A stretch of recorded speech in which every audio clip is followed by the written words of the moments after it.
The question is that the motion be agreed to, and I give the call to the member for Dobell. Mr Deputy Speaker, it's with great sadness that I speak to this motion, acknowledging that over the past 5 years the average number of suicide deaths per year in Australia is 2,415.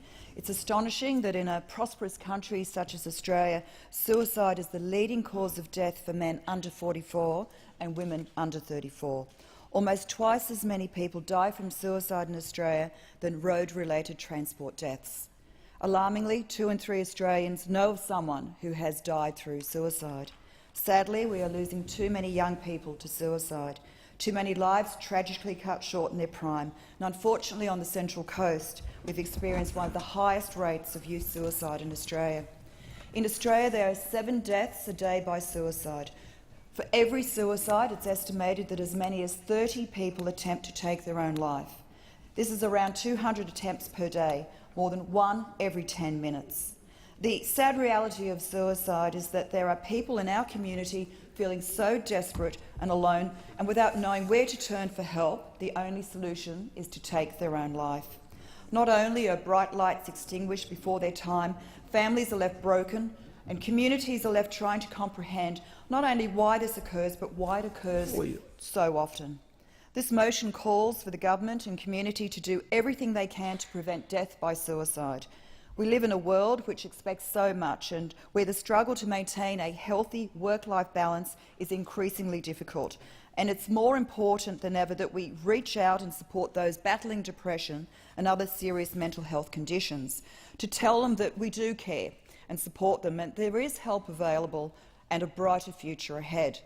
In my role as a federal member of parliament, I've been shocked by the prevalence of mental health issues amongst our youth. As a parent, the thought of mental illness crippling a child is devastating. Our schoolyard should be filled with hope and optimism, cheerful laughter and full of the potential for life. Sadly, this isn't always the case, with increasing number of students being haunted by the dark clouds of depression and anxiety.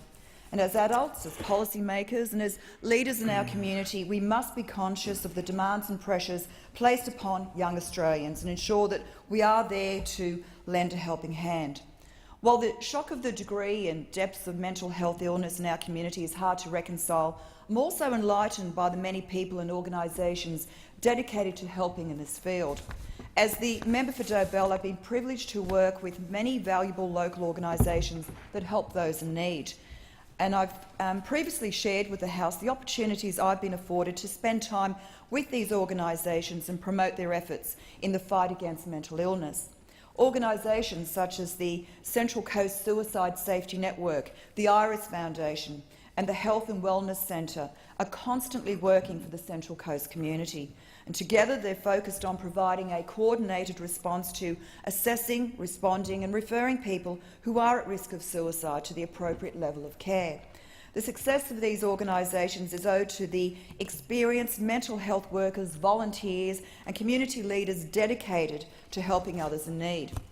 And I was honoured earlier this year to attend the opening of the Iris Foundation's Early Intervention Centre for Suicide Prevention at Wyong Neighbourhood Centre.